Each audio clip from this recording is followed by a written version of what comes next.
You're listening to the Scottish Football Forums podcast, the home of Scottish football banter.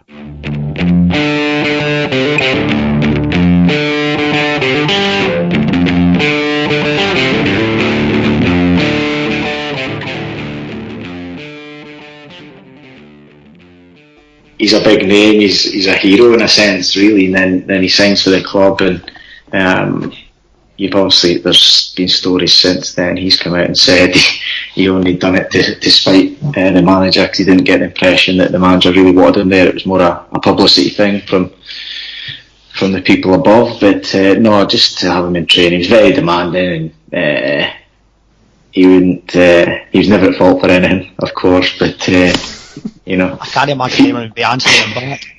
No, but if he gave the ball away, it was because you didn't do something, or if you gave a ball to him and he had a bad touch, it was a bad pass or whatever, you know. So it was never his fault. But ultimately, being a young kid, you kind of accepted it and didn't bite back. But no, it's to even just train with the guy, it was incredible, and you can see why he was at the top for so long. His standards were so high, and he still worked as hard, you know, right till the end.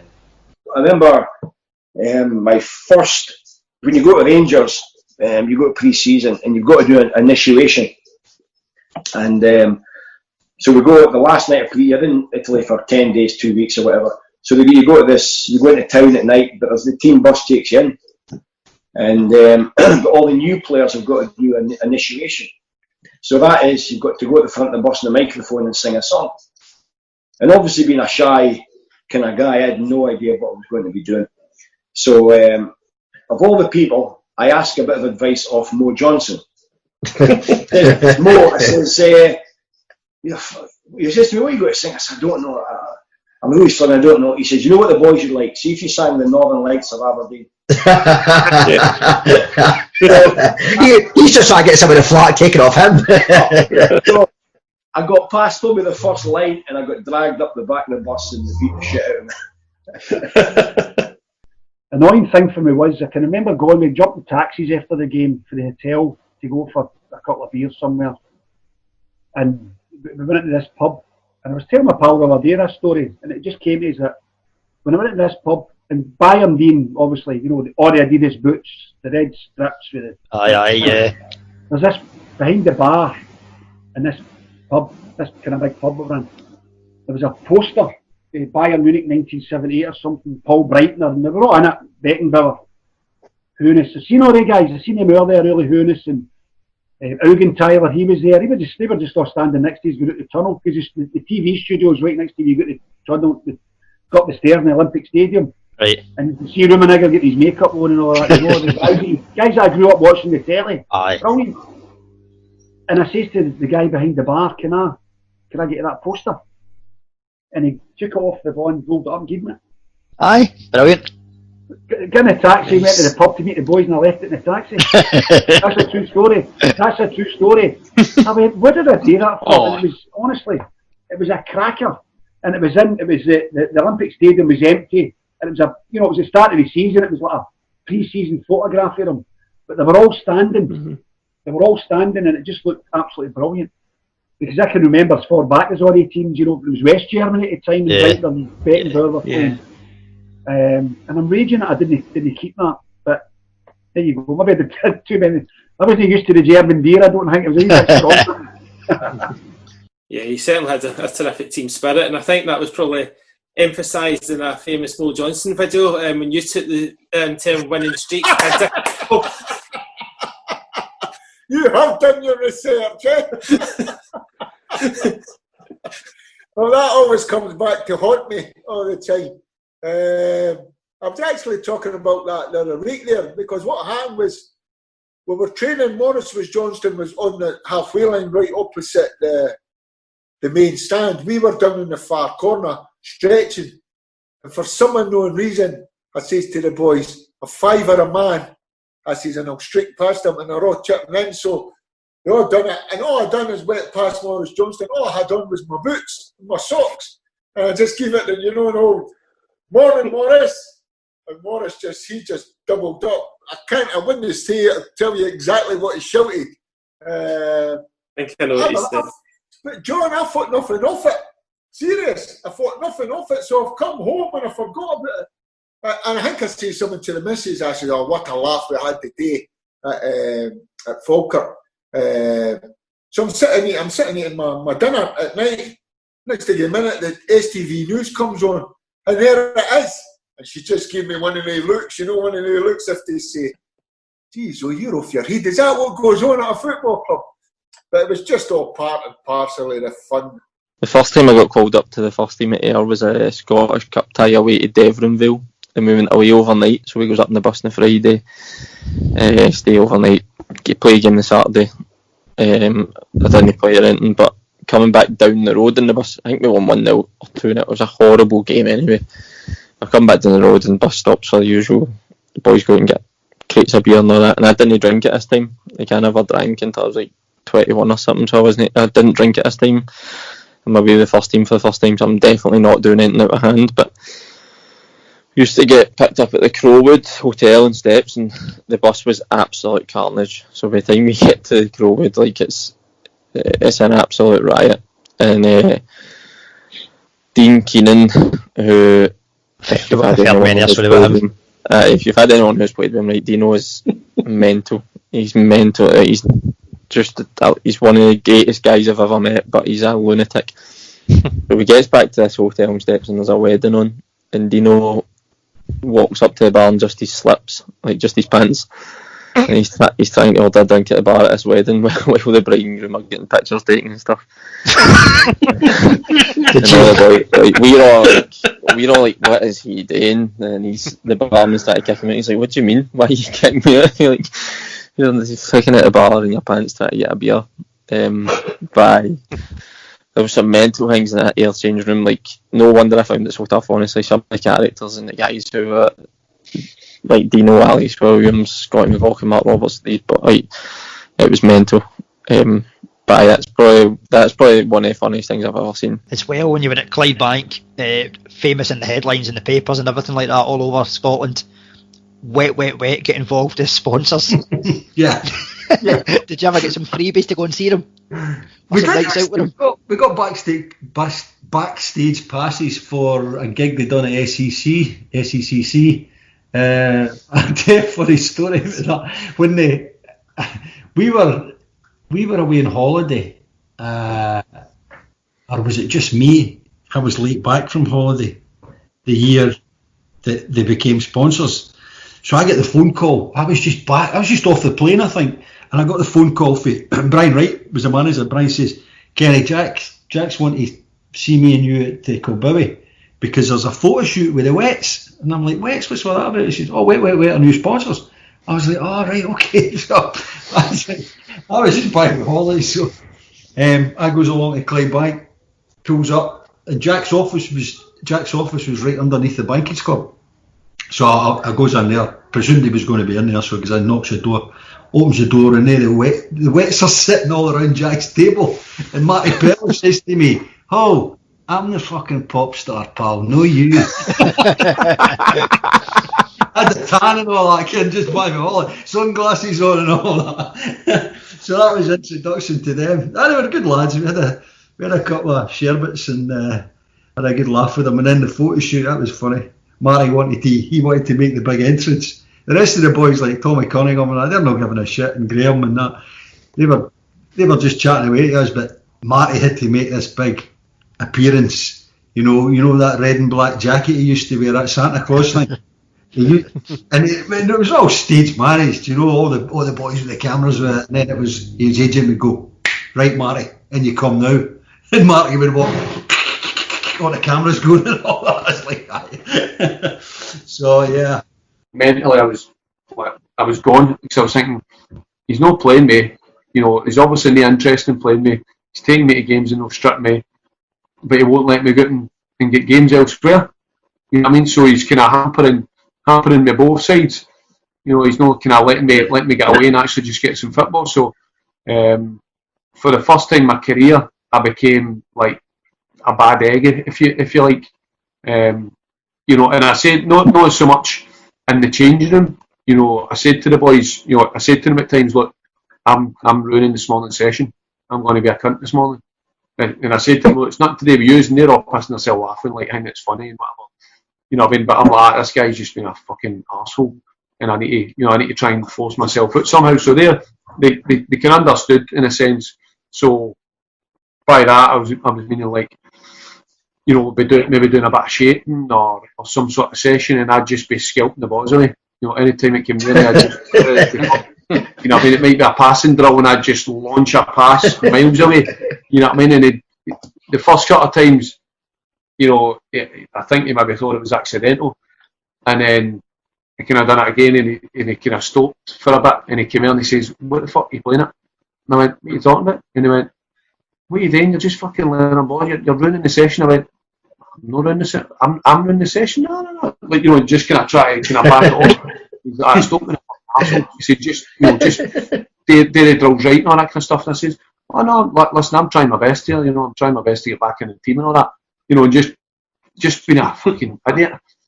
And sure enough, we kind of started another bit, and I done it again, just learned it. He went, "Look, cracks, just go off, Connie." And I'm like, "Right, okay, no bother." And the boys are pissing themselves laughing. And that was it. That was kind of a breaking point, because 2 days later he said to me, "Right, look, you can go out and loan. You can go out and loan January." He says, "You're not going to play here again." I says, "Why not fucking tell me that then? Like last month, 2 months, or you know what I mean? Why not just tell me?" And it was really, really frustrating at times. Just being in that position and nobody able to do anything about it, and that's what I had to succumb to actually get myself out. Did you ever think about doing one to the manager? I don't know. It depends on who you was speaking to. I think I maybe did one with Eb, which was the salt shaker, and he was quite fond of a wee bit of salt in his dinner, and just unscrewing the top. So you can imagine we're all waiting at this moment, and he just goes to put the salt in, and then there's a whole plate full of salt, and you've never seen 20 guys quickly get up and just leave the canteen and walk away pissing themselves laughing and kissing. So yeah, there was maybe that one, but there was plenty of others. Go for a coffee. I think Eb was got caught a few times with the coffee, and you know, the polystyrene cups and just a wee hole in it. So by the time he's walking away, it's fucking coffee. He used to have his. He would speak obviously Danish and swear in Danish and speak everything else in English. You know, and so there was all different jokes played. That's for sure. So it's not a case that you'll be hoping the Scottish team is going to score a late winner. It's just if they do score a late winner, it'll be evident in your voice of your delight. And a late winner also adds in the fact that it's a dramatic end of game. So yes, I think we get everything settled in against Lazio. Yeah, the Titanic mate theme tune. Oh yeah, that favourite meme. Yeah, my duet with Celine Dion. And Chris. Yeah, I mean, if that goal's up the other end, and you know, of course that's not such a euphoric moment. Yeah. You know, you are there broadcasting for it's a British audience, but you know that probably 90% of the people that are listening are Celtic fans. But there's got to be a degree of professionalism about it, and hopefully one of us kept that. I'm going to ask the question that Cal McFadden has asked on Twitter: how much does Thomas wear in makeup? He's not in there too long, I would need to say.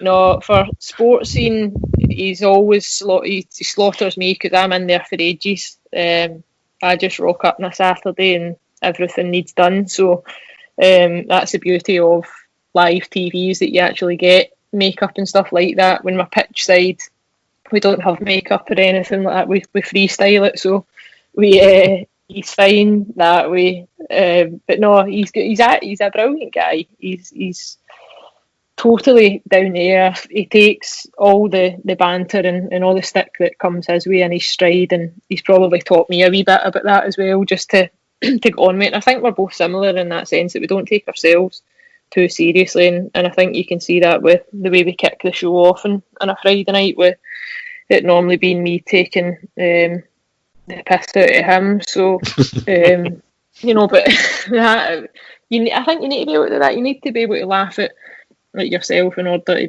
be comfortable with other people laughing at you. So, but no, I think I would be lying if I said he was in makeup for longer than me. Come on, you must have a list of those quick-fire questions there, John. You keep looking down. Have you got more? I've got one. What about your death row meal? What's your death row meal? Oh, death row meal. I like that one. I think that's a great question. My starter would be. Oh, starters! You're going starters. Christ almighty. Aye.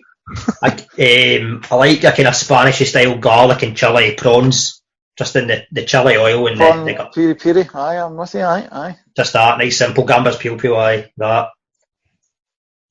Aye. I think it main course. See, it's difficult for me sometimes just to be a classic cheese. See if you get a really good cheeseburger. A really good cheeseburger? I'd go for a steak. I would go for a steak, but I'm a sucker for a really good. Having said that, and a good Indian curry as well. See, I'm all over the place with food. I'm all over the place with food. I had a curry last night for Father's Day. It was really good. Lamb karat. Nice. Aye, I know I had a curry for a while. I've been trying to be good, stay off the curries, but it was. See, I love a good old-fashioned korma. I know it's very mild. We're just all agreeing on cheesecake for dessert, though, are we? No, I'm not a dessert. I'd go sticky toffee pudding if I was pushed. Right, I'm not a dessert person. But here's another one for you. Sunday, 20. Well, I'm trying to work out your ages here. 25 years ago, your mum and dad are taking you for a wee day out to the beach, right? You're getting a wee day trip down to Maybole. I don't think there's even a beach in Maybole, is there? But you're getting a wee trip to Maybole anyway. What's playing in the car? What's playing in the car? What your mum and dad putting on that cassette deck? Well, my parents are split up, so my mum would be driving me to the beach with probably something like Barry Manilow in the background on her. And that's what she likes, yes. Right, so then your dad's taking you back, your mum's after that. What's he playing? And my dad, oh God, I don't know. I don't actually know my dad's taste, to be honest. He likes listening to a lot of he likes listening to like 5 Live. So okay. Was that about 25 years ago? 5 Live, was it? No, just about 3. Was there not just 3 channels? Look, 25 years ago. Right, John, give us yours. I'd probably be getting a bit of the Beatles or the Four Tops with a wee bit of diverse taste. But what about yourself? Dire Straits would be on one side. Dire Straits, Fleetwood Mac would be on the other side. That was me. Fleetwood Mac, Dreams is a brilliant album. Aye, it wouldn't have been Dreams. It would have been. What was the one with the kind of reeds on the front cover? The River.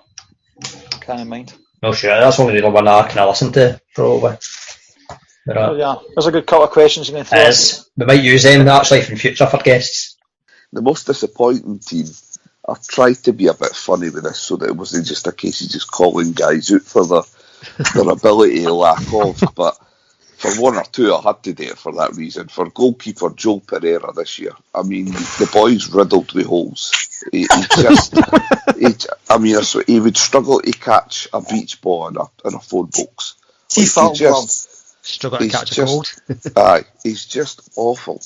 I went with George Wright because I think that when it comes for versatile players, Thomas Vogels the Waitrose version, George Wright's more an Aldi version. He was a guy who, again, he was there for a brief time, I think, when Alan came and joined Hearts. He was still there for a brief spell. And he wasn't a bad player, but he always was just a guy who you'd rely on to come in and sort of fill up, plug a hole for a game or last 10 minutes of a match. Pretty unremarkable career. Jose Goncalves played for us a few years ago. He actually wasn't a bad centre-half, but the thing he's best known for, he used to get called the shepherd at Tynecastle because he used to be able to shepherd the ball for even like the halfway line out for a goal kick. It was just one of these things you could do. Now, at five-a-side football, he wouldn't be able to do that, so you're taking away his biggest power. Hans Eskilsson would be in there. Again, just purely because he scored twice for Hearts and they were both for inch. So, again, no something you can do at five-a-side football. So, Hans, the world poker star, would have been in there. Julian Brellier, again, a guy I quite liked at Hearts, but he would get a nosebleed when he went past the halfway line. So he'd been used to as well. And for a manager, again, bit of a controversial pick, but hopefully my rationale will make sense. So I picked George Burley, and it's only because most five-a-side parks have bars close by. And I just think that George would probably have ended up in the bar, so that's why I've went for George Burley. Here's feedback face to face. See Christmas. Yeah. Oh, no way! I've just remembered. I forgot how I was going to introduce the podcast because I already get thrown because it was confusing. But then I was going to say aye. And tonight I'm joined by John and Crush. Crush, yes. Yeah, so there was one of those things on Twitter. It's like, what's the worst pronunciation you've heard of your name? Crush is definitely mine. How did you even get that? Because I was in a Domino's pizza in America, and they asked me for my name, and I came back 20 minutes later to get my pizza, and on the box was a wee sticker with your name on it. It said Crush. It must have been my accent. Maybe it was an early recycling scheme. Crush the ball. Just want to finish with it.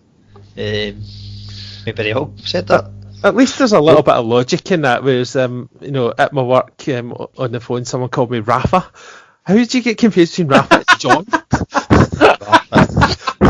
Maybe they've heard you talking football tactics, and I don't know. Did you talk about Spanish waiters or? I used to get George, but George you could almost understand when you're maybe talking quite fast and all that. And I'm on holiday. I get called all sorts of different names because I usually think I'm a local person. Juan. Well, yeah, but that's a bit obvious. Juan, but I. Someone I was called recently. Someone sent me a text to try to get my details, and I can't remember what was the called. Was that a woman trying to get your details? Aye, very good. No, it was one of those emails. It was a fitness saying that you've missed a payment. I'm like, what? I'm trying to find the tweet that says it was some. Certainly wasn't John. Oh, did you tweet that? I think. I'm trying to find it. Oh, what was it again? I remember seeing that. Because I don't know, did I end up calling you the name on the podcast that week? I think I was going to. I did have it in my head to call you, but I don't know if I did. Wayne? Was it Wayne? John Wayne. John Wayne. The John Wayne podcast. Oh, that's just bringing up still game now. John Wayne's an arsehole. Do they ever seen something? Oh, it's a case of like. Right, we're getting on a right big tangent here, guys. This is the best bit of the podcast. I think they listen quite up. Yeah, true. Oh, we can't leave unless it's going to be a cliffhanger whereby we find out next week what the name actually was. I don't know why it's not appearing on my Twitter because I definitely tweeted it. I don't delete them. You did. Was it 2 weeks ago, maybe? Aye, it was 2 weeks ago, but it doesn't matter. If we find the answer, we'll tell everyone next week. Aye, we'll find out for this week. Oh, Glenn. That was it. Aye. I remember now. How's Paladin? Rafa Glenn. That was it. Glenn Michael's Cavalcade. Rafa Glenn, that sounds like somewhere you go on your holidays. Before you got Ben Dewey. I think you've just got a case of Jackie Nori here, you're just making stuff up. Everybody likes a story. It's true. Yep. Bye. We've wrapped up everything and more, and we're now at 2021, season 10.